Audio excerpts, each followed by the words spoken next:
कृष्ण। ओम अज्ञानातिमिरान्धस्य ज्ञानाञ्जनशलाकया चक्षुरुन्मिलितं येन तस्मै श्रीगुरवे नमः।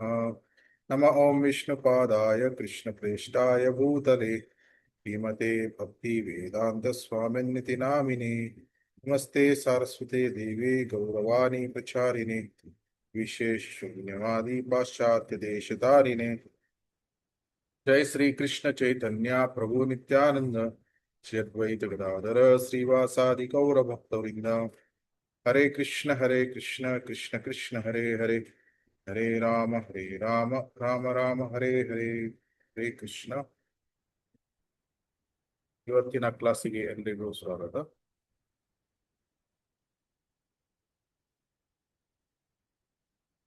ಸ್ಕ್ರೀನ್ ಶೇರ್ ಮಾಡ್ತೀನಿ.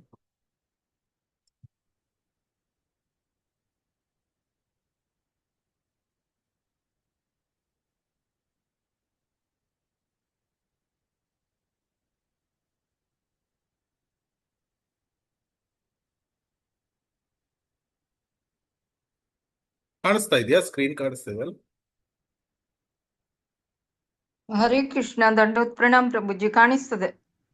ಹಾ, ಒಂದು ಮಿನಿಟ್.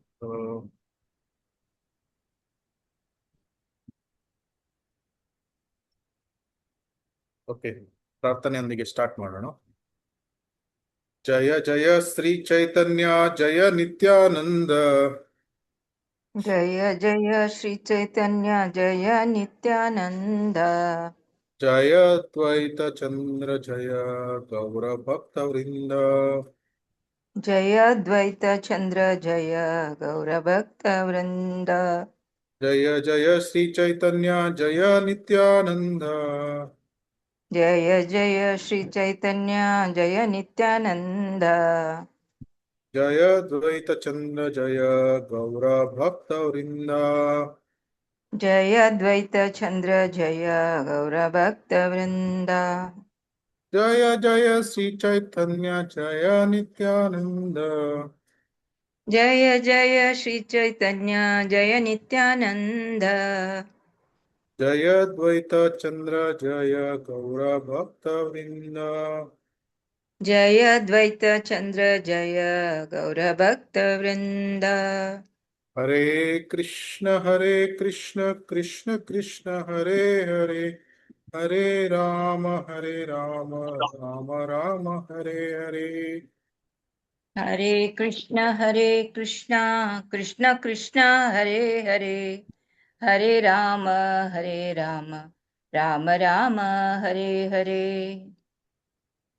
ಅಪರಾಧಗಳು, ನಾಮಾಪರಾಧ ಪರಿಣಾಮ ಚಿಂತಾಮಣಿಯಿಂದ ಮುಖವಾಗಿ ಹಿಂದಿನ ಕ್ಲಾಸ್ ಅಲ್ಲಿ ಎರಡನೇ ಅಪರಾಧ ನೋಡಿದ್ವಿ. ಪ್ರಪ್ರಥಮವಾದ ಅಪರಾಧ ವೈಷ್ಣವ ಅಪರಾಧ. ಇದನ್ನು ಹಾತಿ ಮಾತಾ ಅಪರಾಧ ಅಂತ ಹೇಳ್ತಾರೆ. ಸಾಧುಗಳು ಯಾರು, ಅವನ ಪ್ರಧಾನ ಲಕ್ಷಣ ಕೃಷ್ಣನಿಗೆ ಅನನ್ಯ ಶರಣಾಗತಿ, ಇದನ್ನೆಲ್ಲ ನೋಡಿದ್ವಿ. 3 ರೀತಿಯ ಭಕ್ತರು: ಕನಿಷ್ಠ, ಮಧ್ಯಮ ಮತ್ತು ಉತ್ತಮ ಭಕ್ತ. ವೈಷ್ಣವನ ಸ್ಥಾನ ಎಷ್ಟು ಶ್ರೇಷ್ಠವಾಗುತ್ತೆ, ಅಪರಾಧದ ಪರಿಣಾಮ ಕೂಡ ಅಷ್ಟು ಗಂಭೀರವಾಗ್ತಾ ಹೋಗ್ತದೆ. 6 ರೀತಿಯ ಅಪರಾಧಗಳು: ಕೊಲ್ಲುವುದು, ನಿಂದಿಸುವುದು, ಅಸೂಯೆ ಪಡುವುದು, ನಮಸ್ಕಾರಗಳನ್ನು ಸಲ್ಲಿಸಲು ವಿಫಲವಾಗುವುದು, ಕೋಪಗೊಳ್ಳುವುದು ಮತ್ತು ಭಕ್ತನನ್ನು ನೋಡಿ ಸಂತೋಷ ಪಡದೆ ಇರುವುದು. ಇದನ್ನು ಹುಚ್ಚು ಆನೆ ಅಪರಾಧಗಳು ಅಂತ ಹೇಳ್ತಾರೆ. ಪರಿಣಾಮಗಳು ಯಾವುದು? ಕೃಷ್ಣನಾಮ ಮತ್ತು ಕೃಷ್ಣ ಕಥೆಗೆ ಅಭಿರುಚಿ ಹೋಗ್ತದೆ, ನಷ್ಟವಾಗ್ತದೆ. ಹೆಮ್ಮೆ ಜಾಸ್ತಿಯಾಗಿ ಸೇವೆ ಮಾಡುವ ಇಚ್ಛೆ ನಷ್ಟ ಆಗ್ತದೆ. ಲೈಂಗಿಕತೆ ಅಂದ್ರೆ ವಿವಾಹದ ಹೊರಗೆ ಅಥವಾ ವಿವಾಹದ ಮೊದಲು ಇಂತಹ ಲೈಂಗಿಕ ಸಂಬಂಧಗಳನ್ನು ಬೆಳೆಸಿಕೊಳ್ಳುವಂತಹ ಆಸಕ್ತಿ ಜಾಸ್ತಿ ಆಗ್ತದೆ. ಭೌತಿಕ ಆಸ್ತಿಯ ಮೇಲೆ ಆಸಕ್ತಿ ಜಾಸ್ತಿ ಆಗ್ತದೆ. ಕಾಮದ ಬಯಕೆ ಹೆಚ್ಚಳ ಆಗ್ತದೆ. ವೈಷ್ಣವ ಸಂಘದ ನಷ್ಟ, ಭಕ್ತರ ಬಗ್ಗೆ ಅಸೂಯೆ ಹೆಚ್ಚಾಗ್ತದೆ. ಸೊ ಇದು ವೈಷ್ಣವ ಅಪರಾಧ. ಸೊ ಎರಡನೇ ಅಪರಾಧ, ಶಿವ ಅಥವಾ ಬ್ರಹ್ಮನಂತಹ ದೇವತೆಗಳ ಹೆಸರುಗಳನ್ನು ವಿಷ್ಣು ಎಂಬ ನಾಮಕ್ಕೆ ಅಥವಾ ವಿಷ್ಣುವಿಗೆ ಸಮಾನ ಅಥವಾ ಸ್ವತಂತ್ರ ಎಂದು ಪರಿಗಣಿಸು. ಇದರಲ್ಲಿ ಎರಡು ಇದೆ. ಏನು? ಒಂದು ಸಮಾನತೆ, ಇನ್ನೊಂದು ಸ್ವತಂತ್ರತೆ. ಎರಡನ್ನು ಪರಿಗಣಿಸಿದ್ರೆ ಅದು ಅಪರಾಧ ಆಗ್ತದೆ. ಸೊ ಅದಕ್ಕಾಗಿ ಪ್ರಪ್ರಥಮವಾಗಿ ಕೃಷ್ಣನ ಸ್ಥಾನವನ್ನು ಅರ್ಥ ಮಾಡಿಕೊಳ್ಬೇಕು. ಕೃಷ್ಣನ ಸ್ಥಾನ ಏನು? ಕೃಷ್ಣನ ಸ್ಥಾನ ದೇವೋತ್ತಮ ಪರಮ ಪುರುಷ. ದೇವತೆಗಳು ಅವನಿಗೆ ಬ್ರಹ್ಮಾಂಡವನ್ನು ಮೇಲ್ವಿಚಾರಣೆ ಮಾಡಲಿಕ್ಕೆ ಸಹಾಯವನ್ನು ಮಾಡ್ತಾರೆ. ಸೊ ಆದ್ದರಿಂದ ದೇವತೆಗಳು ಭಗವಂತ ಕೃಷ್ಣನ ಸೇವಕರು. ದೇವತೆಗಳಿಗೆ ಅಧಿಪತಿ ಮತ್ತೆ ಮಾಸ್ಟರ್ಸ್ ಆಗಿರುವಂತಹ ಬ್ರಹ್ಮದೇವ ಮತ್ತು ಶಿವ ಅವರು ಸಹ ಕೃಷ್ಣನ ಸೇವಕರು. ಕೃಷ್ಣ ದೇವೋತ್ತಮ ಪರಮ ಪುರುಷ. ಇದು ನಮಗೆ ಬೇರೆ ಬೇರೆ ಇದರಲ್ಲಿ ನೋಡಿದ್ವಿ. ಏನು? ಗಣೇಶ ನರಸಿಂಹನ ಭಕ್ತ ಮತ್ತು ಬೇರೆ ಬೇರೆ ದೇವತೆಗಳು ಕ್ಷೀರೋದಕಶಾಹಿ ವಿಷ್ಣು ಹತ್ರ ಹೋಗ್ತಾರೆ. ಮತ್ತು ವಿಶ್ವರೂಪ ತೋರಿಸಿದಾಗ ಕೃಷ್ಣ ಬೇರೆ ಬೇರೆ ದೇವತೆಗಳನ್ನು ತೋರಿಸ್ತಾರೆ. ಸಮಾನತೆ ಅಂದ್ರೆ ವಿಷ್ಣುವಿಗೆ ಸಮಾನ, ಕೃಷ್ಣನಿಗೆ ಸಮಾನ ಅಂತ ಭಾವಿಸುವುದು. ಸ್ವತಂತ್ರ ಅಂದ್ರೆ ಅವರು ವಿಷ್ಣುವಿಗಿಂತ ಅವರು ಸ್ವತಂತ್ರರಾಗಿದ್ದಾರೆ. ಆ ಸ್ವತಂತ್ರತೆ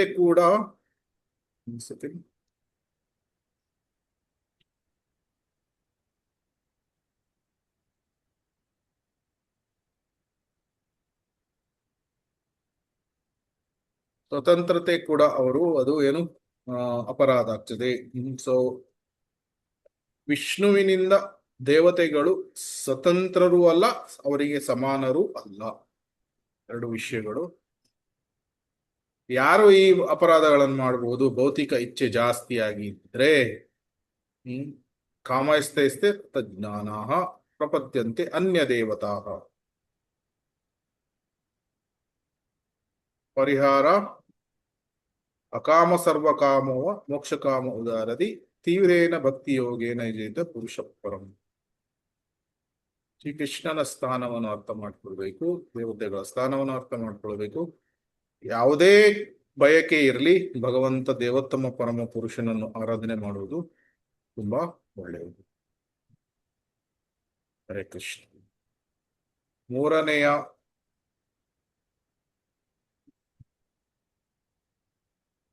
ಅಪರಾಧ ಆಧ್ಯಾತ್ಮಿಕ ಗುರುವಿನ ಆದೇಶಗಳನ್ನು ಪಾಲಿಸದೆ ಇರುವುದು. ಇದನ್ನು ಗುರುರ್ ಅವಜ್ಞಾ ಅಂತ ಹೇಳಿ.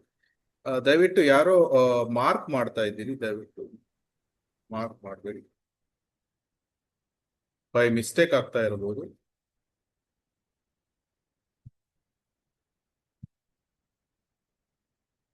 ಸೊ ಆಧ್ಯಾತ್ಮಿಕ ಗುರುವಿನ ಆದೇಶಗಳನ್ನು ಪಾಲಿಸದೆ ಇರುವುದು ಗುರೋರ್ ಅವಜ್ಞಾ.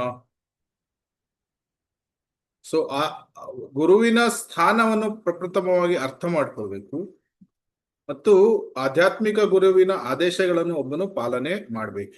ಆಚಾರ್ಯ ಮಾಂ ವಿಜಾನೀಯಂ ನವ ಮನ್ನೇತ ಕರ್ಹಿಚಿತ್ ನ ಮರ್ತ್ಯ ಬುದ್ಧ್ಯ ಸುವೇತ ಸರ್ವದೇವ ಮಯೋ ಗುರು.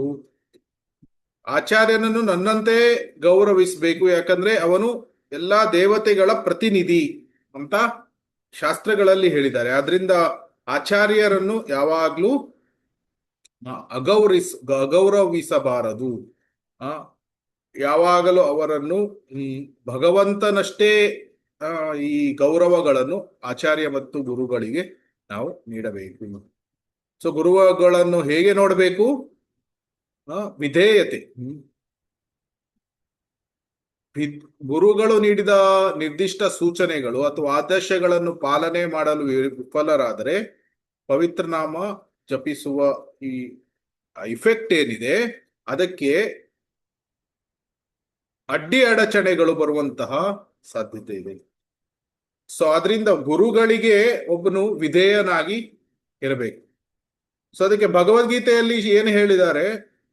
ತದ್ವಿದ್ಧಿ ಪ್ರಣಿಪಾತೇನ ಪರಿಪ್ರಶ್ನೇನ ಸೇವಯ ಉಪದೇಕ್ಷಂತಿ ತೇ ಜ್ಞಾನಂ ಜ್ಞಾನಿನ ತತ್ವದರ್ಶಿನಃ. ಸೊ ಶರಣಾಗತಿ ತುಂಬಾ ಪ್ರಾಮುಖ್ಯತೆಯನ್ನು ಹೊಂದಿದೆ. ನಾವು ಆಧ್ಯಾತ್ಮಿಕ ಜೀವನದಲ್ಲಿ ಮುಂದುವರೆದುಕೊಂಡು ಹೋಗ್ಬೇಕಾದ್ರೆ.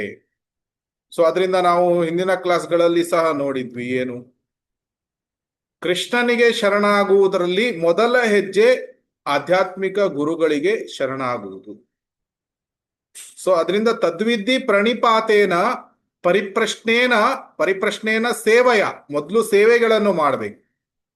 ಆಮೇಲೆ ನಮಗೆ ಆಧ್ಯಾತ್ಮಿಕ ಏನು ಪ್ರಶ್ನೆಗಳು ಇರಬಹುದು ಅಥವಾ ಗೊಂದಲಗಳು, ಕನ್ಫ್ಯೂಷನ್ಸ್ಗಳು ಇದ್ರೆ ಪರಿಪ್ರಶ್ನೇನ ಅದರ ಬಗ್ಗೆ ಪ್ರಶ್ನೆಗಳನ್ನು ಕೇಳಬೇಕು. ಪ್ರಶ್ನೆಗಳನ್ನು ಕೇಳಿ ನಮ್ಮ ಗೊಂದಲಗಳನ್ನು ಅಥವಾ ಈ ಕನ್ಫ್ಯೂಷನ್ಸ್ಗಳನ್ನು ದೂರ ಮಾಡ್ಕೊಳ್ಬೇಕು. ಆವಾಗ ನಮಗೆ ಹಾದಿ ಸ್ಪಷ್ಟವಾಗ್ತದೆ.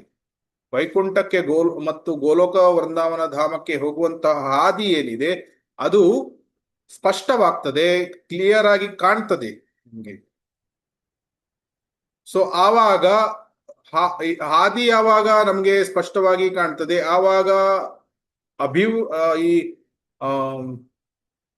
ಭಕ್ತಿ ಸೇವೆಯಲ್ಲಿ ಅಭಿವೃದ್ಧಿ ಅಥವಾ ಏನು ಹೇಳ್ತಾರೆ ಅಡ್ವಾನ್ಸ್ಮೆಂಟ್ ಅನ್ನು ಹೊಂದುವುದು ತುಂಬಾ ಸುಲಭ. ಇಲ್ಲದಿದ್ರೆ ಭಕ್ತಿ ಸೇವೆಯಲ್ಲಿ ಅಡ್ಡಿ ಅಡಚಣೆಗಳು ಬಂದಾಗ ಅಥವಾ ಸಂಶಯಗಳು ಬಂದಾಗ ಅದು ಪರಿಹಾರ ಆಗದೇ ಇದ್ರೆ, ಆ ಪ್ರಶ್ನೆಗಳಿಗೆ ಸರಿಯಾಗಿ ಉತ್ತರ ಸಿಗದೇ ಇದ್ರೆ ಒಬ್ಬನು ಆ ತಪ್ಪುಗಳನ್ನು ಮಾಡುವಂತಹ ಸಾಧ್ಯತೆ ಇದೆ. ಅಂದ್ರೆ ತಪ್ಪು ಅಭ್ಯಾಸಗಳು, ಪ್ರಮುಖವಾಗಿ ತತ್ವಗಳನ್ನು ಸರಿಯಾಗಿ ಅರ್ಥ ಮಾಡಿಕೊಳ್ಳದೆ ಎಷ್ಟೊಂದು ಜನ ತಪ್ಪು ಹಾದಿಯನ್ನು ಹಿಡಿದು ಬಿಡ್ತಾರೆ. ಇದಕ್ಕೆ ಉತ್ತಮ ಉದಾಹರಣೆ ಯಾವುದು ಅಂದ್ರೆ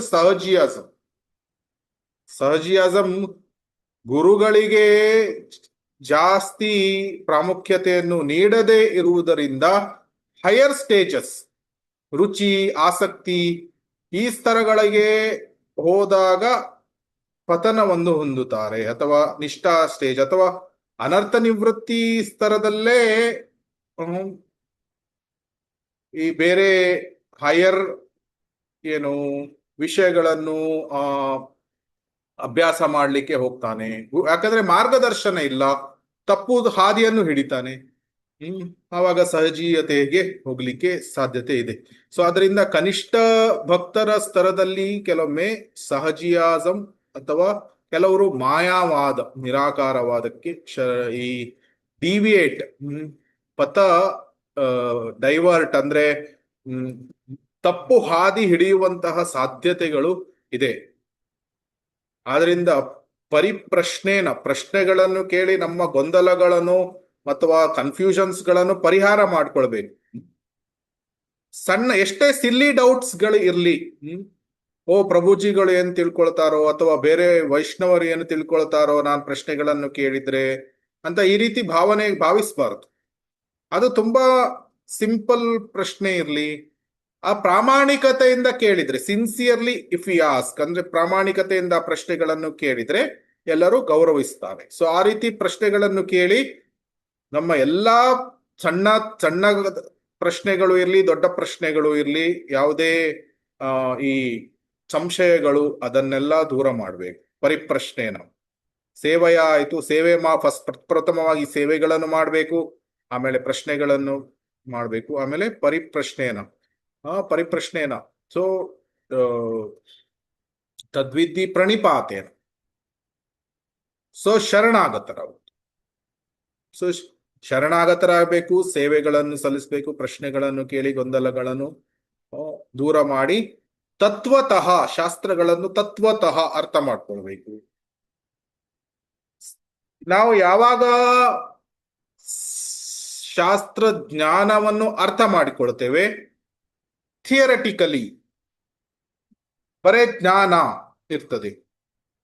ಆದ್ರೆ ಗುರುಗಳಿಗೆ ಸೇವೆಗಳನ್ನು ಮಾಡಿದಾಗ ನಮಗೆ ಸಾಕ್ಷಾತ್ಕಾರಗಳು ಬರುವಂತಹ ಸಾಧ್ಯತೆಗಳು ಇದೆ. ಮತ್ತೆ ಸಾಕ್ಷಾತ್ಕಾರಗಳನ್ನು ಕೃಷ್ಣ ನೀಡ್ತಾನೆ ನಮಗೆ, ಯಾಕಂದ್ರೆ ನಾವು ಸೇವೆಗಳನ್ನು ಸಹ ಮಾಡ್ತಾ ಇದ್ದೀವಿ. ಆದ್ರಿಂದ ಜ್ಞಾನ ಪ್ಲಸ್ ಪ್ರಾಕ್ಟಿಕಲ್ ಅಪ್ಲಿಕೇಶನ್ಸ್ ಆವಾಗ ಏನಾಗ್ತದೆ, ಅದು ವಿಜ್ಞಾನ ಅಥವಾ ಸಾಕ್ಷಾತ್ಕಾರ, ರಿಯಲೈಸೇಷನ್ಸ್ಗಳು ನಮಗೆ ಸಿಗ್ತದೆ. ಅದೇ ರೀತಿ ಭಗವಂತನ ಬಗ್ಗೆ ರಿಯಲೈಸೇಷನ್ಸ್ಗಳನ್ನು ಪಡೆದು ಕ್ರಮೇಣ ನಾವು ಭಕ್ತಿಯಲ್ಲಿ ಒಂದೊಂದು ಸ್ತರ ಮೇಲೆ ಹೋಗ್ತಾ ಹೋಗ್ತವೆ. ನಿಷ್ಠಾ, ರುಚಿ, ಆಸಕ್ತಿ, ಭಾವ, ಪ್ರೇಮ.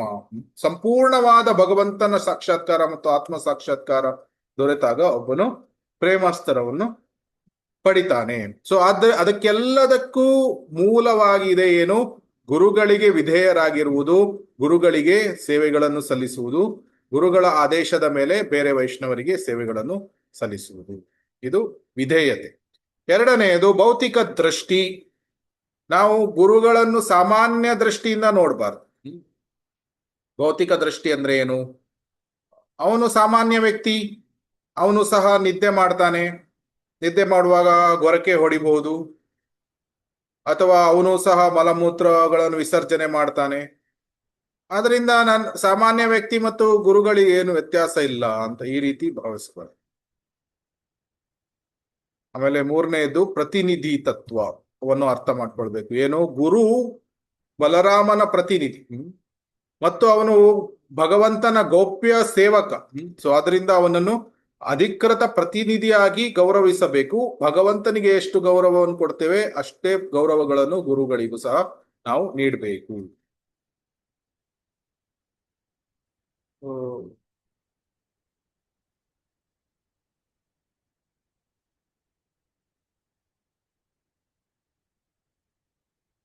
ಗುರು ಅಪರಾಧಗಳು. ಗುರುಗೆ ಯಾವ ರೀತಿಯ ಅಪರಾಧಗಳು ಆಗುವಂತಹ ಸಾಧ್ಯತೆಗಳು ಇದೆ? ಗುರುವಿಗೆ ಅವಿಧೇಯತೆ, ಅಂದ್ರೆ ಗುರುಗಳು ಕೊಟ್ಟಂತಹ ಸೂಚನೆಗಳನ್ನು ನಿರ್ಲಕ್ಷಿಸುವುದು ಅಥವಾ ಅದಕ್ಕೆ ವಿರುದ್ಧವಾಗಿ ವರ್ತಿಸುವುದು, ಇದು ಅವಿಧೇಯತೆ.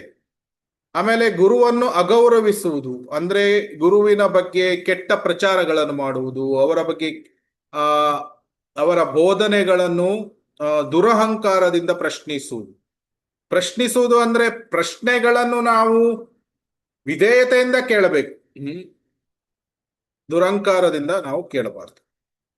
ಆಮೇಲೆ ಗುರುವನ್ನು ಸಾಮಾನ್ಯ ವ್ಯಕ್ತಿಗೆ ಹೋಲಿಸುವುದು, ಇದನ್ನು ನೋಡಿದ್ವಿ.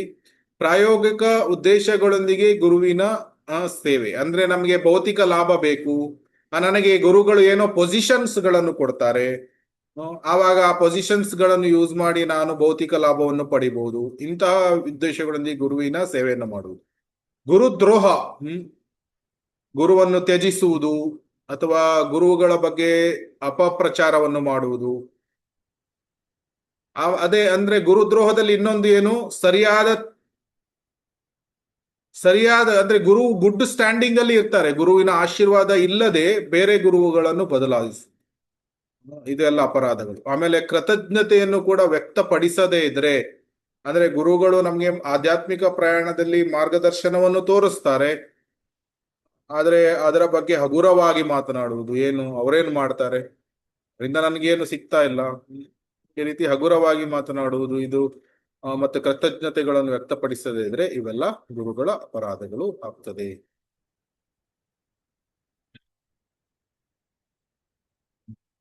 ಗುರುಗಳ ಗುಣಗಳು ಯಾವುದು? ಭಗವಂತನಷ್ಟೇ ಶುದ್ಧತೆಯನ್ನು, ಅಂದ್ರೆ ಶುದ್ಧತೆ ಅಂದ್ರೆ ಒಳ್ಳೆಯವರು, ಅಂದ್ರೆ ಗುರು ಸಂಪೂರ್ಣವಾಗಿ ಶುದ್ಧನಾಗಿ ಇದ್ದಾನೆ. ಸೊ ಭಗವಂತನಿಗೆ ಎಷ್ಟು ಗುಣಗಳು ಇದೆ? 64. ಕೃಷ್ಣನಿಗೆ 64 ಗುಣಗಳು ಇದೆ. ನಾರಾಯಣನಿಗೆ, ವಿಷ್ಣುವಿಗೆ 60 ಗುಣಗಳು ಇದೆ. ಅದೇ ರೀತಿ ಶಿವನಿಗೆ 56 ಗುಣಗಳು ಇದೆ. ಜೀವಾತ್ಮರಿಗೆ 50 ಗುಣಗಳು ಇದೆ. ಸೊ ಆ 50 ಗುಣಗಳು ಸಹ ಗುರುವು ಅದನ್ನು ಶುದ್ಧವಾಗಿ ಅದನ್ನು ಪ್ರತಿನಿಧಿಸ್ತಾನೆ. ಮತ್ತೆ ಇನ್ನೊಂದು ವಿಷಯ ಅಂದ್ರೆ ಗುರು ಯಾವಾಗ್ಲೂ ನಮಗೆ ಜ್ಞಾನದ ಜ್ಯೋತಿಯನ್ನು ನೀಡ್ತಾನೆ. ಸೊ ಅದಕ್ಕಾಗಿ ಓಂ ಅಜ್ಞಾನ ತಿಮಿರಾಂಧಸ್ಯ ಜ್ಞಾನಾಂಜನ ಶಲಾಕಯ, ಜ್ಞಾನದ ಅಂಜನವನ್ನು ಯಾರು ನೀಡ್ತಾರೆ? ಕಣ್ಣಿಗೆ ಅಂಜನವನ್ನು, ಜ್ಞಾನದ ಅಂಜನವನ್ನು ಗುರುಗಳು ನೀಡ್ತಾರೆ. ಸೊ ಎಲ್ಲ ನಮಗೆ ಆಧ್ಯಾತ್ಮಿಕ ಜ್ಞಾನ ಏನಿದೆ ಅದು ಅರ್ಥವಾಗುವುದು ಗುರುಗಳ ಕೃಪೆಯಿಂದ. ಇದನ್ನು ಅರ್ಥ ಮಾಡ್ಕೊಳ್ಳಿ. ಆಮೇಲೆ ಮೂರನೇ ವಿಷಯ, guru is the bridge between material and spiritual world. ಭೌತಿಕ ಜಗತ್ತಿನಿಂದ ನಮಗೆ ಆಧ್ಯಾತ್ಮಿಕ ಜಗತ್ತಿಗೆ ಕರೆದುಕೊಂಡು ಹೋಗುವಂತ ಬ್ರಿಡ್ಜ್ ಏನಿದೆ, ಪವಿತ್ರ ಸೇತುವೆ, ಅದು ಗುರು. ಯಾಕಂದ್ರೆ ಗುರು ಒಂದು ಕಾಲನ್ನು ಆಧ್ಯಾತ್ಮಿಕ ಲೋಕದಲ್ಲಿ ಇಟ್ಟಿರ್ತಾನೆ, ಇನ್ನೊಂದು ಕಾಲನ್ನು ಭೌತಿಕ ಲೋಕದಲ್ಲಿ ಇಟ್ಟಿರ್ತಾನೆ. ಶಿಷ್ಯರನ್ನು ಭೌತಿಕ ಲೋಕದಿಂದ ಆಧ್ಯಾತ್ಮಿಕ ಲೋಕಕ್ಕೆ ಅವನು ಸ್ಥಳಾಂತರಿಸ್ತಾನೆ. ಹೇಗೆ? ಶಿಷ್ಯನನ್ನು ಶುದ್ಧೀಕರಣ ಮಾಡಿ. ಸೊ ಅದರಿಂದ ಅವನು ಪವಿತ್ರ ಸೇತುವೆ. ಆಮೇಲೆ ಅವನು ಗುರುಗಳು ತ್ರಿಗುಣಗಳಿಂದ ಅವರು ಯಾವಾಗಲೂ ಪ್ರಭಾವಿತರಾಗುವುದಿಲ್ಲ. ಸತ್ವ ರಜ ತಮೋ ಗುಣಗಳಿಂದ ಅವರು ಪ್ರಭಾವಿತರಾಗುವುದಿಲ್ಲ. ಆದ್ರಿಂದ ಅವರು ಕಮಲದ ಹೂ ಹೇಗೆ ಕೊಳಚೆ ಪ್ರದೇಶದಲ್ಲಿ ಇದ್ರೂ ಸಹ ಅದು ತನ್ನ ಪರಿಮಳವನ್ನು ಸೂಸ್ತದೆ, ಅಥವಾ ಅದು ಅರಳುವಾಗ ಸಂಪೂರ್ಣವಾಗಿ ಅರಳುತ್ತದೆ, ಮತ್ತು it is untouched by that water. So ಅದೇ ರೀತಿ ಭೌತಿಕ ಲೋಕದಲ್ಲಿ ಗುರು ಇದ್ರೂ ಸಹ ಅವನು ಶುದ್ಧನಾಗಿ ಇರ್ತಾನೆ. ಸೊ ಈ ವಿಷಯಗಳನ್ನು ಅರ್ಥ ಮಾಡ್ಕೊಳ್ಬೇಕು. ಆಮೇಲೆ ಅದೇ ರೀತಿ ಗುರುಗಳಿಗೆ ಗೌರವವನ್ನು ಕೊಡಬೇಕು.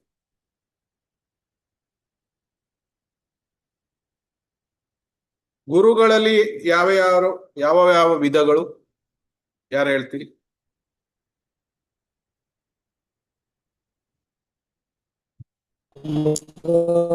ಗುರು, ಮುಖ್ಯವಾಗಿ ಎರಡು ಶಿಕ್ಷಾ ಗುರು, ಗುರು, ಶಿಕ್ಷಾ ಗುರು. ಹೇಳಿ, ಒಬ್ಬೊಬ್ರೆ ಹೇಳಿ. ಪ್ರಪ್ರಥಕ ಗುರು, ಶಿಕ್ಷಾ ಗುರು, ದೀಕ್ಷಾ ಗುರು, ಮೂರು ಇದೆ.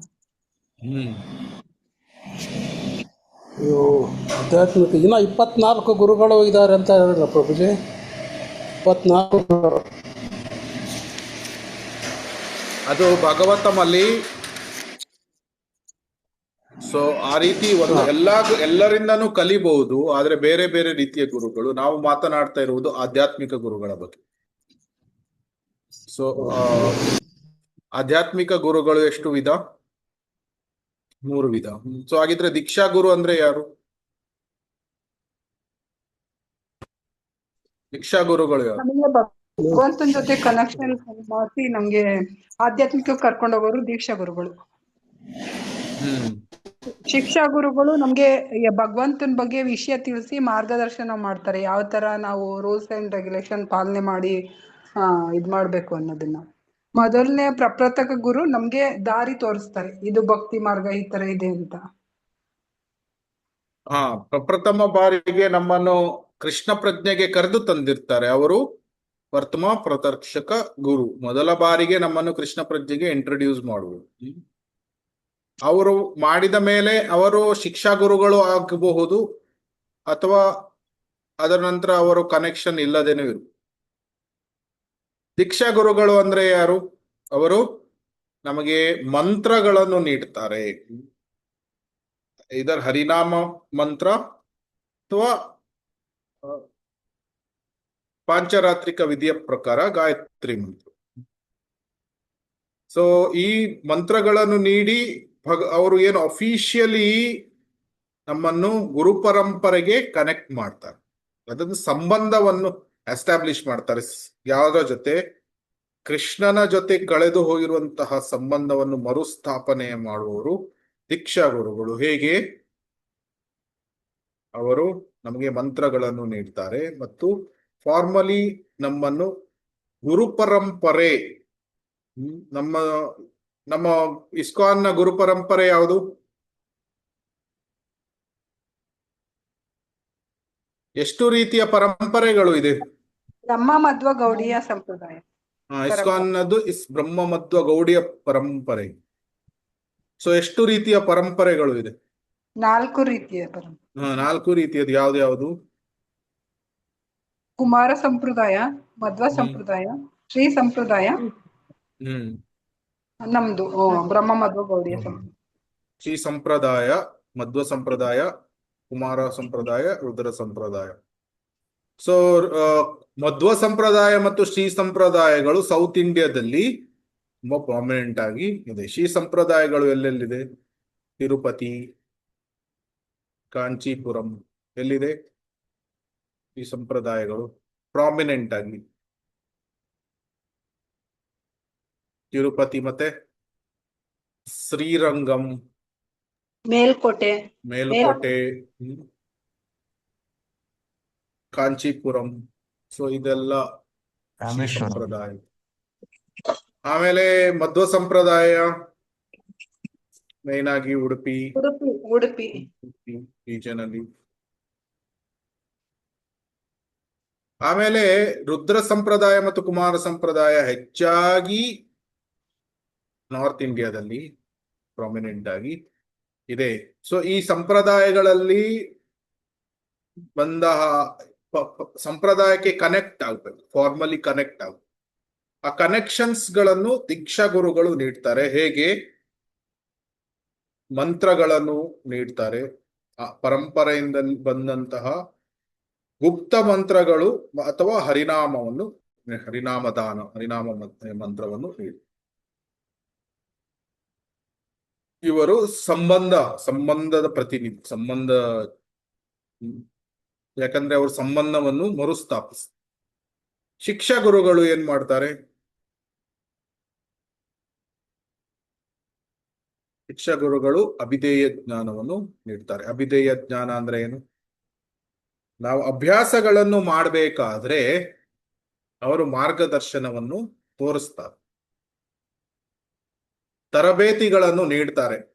ಅದು ತಪ್ಪು, ಇದು ಸರಿ ಇದೆ, ಇದು ತಪ್ಪಿದೆ. ನಮ್ಮ ಅಭ್ಯಾಸಗಳಲ್ಲಿ ಏನಾದ್ರೂ ನ್ಯೂನತೆಗಳು ಇದ್ರೆ ಸಹಾಯ ಮಾಡ್ತಾರೆ. ನಮ್ಮ ದೈನಂದಿನ ಅಭ್ಯಾಸಗಳಲ್ಲಿ ಸಹಾಯ ಮಾಡ್ತಾರೆ ಕೆಲವರು. ಸೊ ನಮಗೆ ಒಬ್ಬನೇ ದೀಕ್ಷಾ ಗುರುಗಳು ಇರ್ತಾರೆ, ಆದ್ರೆ ನೂರಾರು ಶಿಕ್ಷಾ ಗುರುಗಳು ಸಹ ಇರ್ಬೋದು. ಶಿಕ್ಷಾ ಗುರುಗಳು ಎಷ್ಟು ಬೇಕಾದ್ರೂ ಇರ್ಬೋದು. ವರ್ತ್ಮ ಪ್ರದರ್ಶಕ ಗುರು ಒಬ್ಬನೇ ಮೊದಲ ಬಾರಿಗೆ ದಾರಿಯನ್ನು ತೋರಿಸ್ತಾನೆ, ಮಾರ್ಗದರ್ಶನ ತೋರಿಸ್ತಾನೆ. ದೀಕ್ಷಾ ಗುರುಗಳು ಒಬ್ಬರೇ, ಆದ್ರೆ ಶಿಕ್ಷಾ ಗುರುಗಳು ಹಲವಾರು ಇರಬಹುದು. ಶಿಕ್ಷಾ ಗುರುಗಳು ಬೇಸಿಕಲಿ ಟ್ರೈನಿಂಗ್ ಕೊಡ್ತಾರೆ. ಸೊ ದೀಕ್ಷಾ ಗುರುಗಳು ಸಹ ಒಂದು ರೀತಿಯಲ್ಲಿ ಅವರು ಶಿಕ್ಷಾ ಗುರುಗಳೇ ಆಗಿರ್ತಾರೆ, ಯಾಕಂದ್ರೆ ಅವರು ತಮ್ಮ ಲೆಕ್ಚರ್ಸ್ ಗಳ ಮೂಲಕ ಅವರು ಟ್ರೈನಿಂಗ್ಸ್ ಗಳನ್ನು ಕೊಡ್ತಾರೆ. ಸೊ ಅದರಿಂದ 3 ರೀತಿಯ ಗುರುಗಳು ಸರಿಯಾಗಿದನ್ನು. ಆದ್ರೆ ಕೆಲವು ಭಕ್ತರು ಈ ಗುರು ಶಿಷ್ಯ ಪರಂಪರೆಯನ್ನು ತಪ್ಪಾಗಿ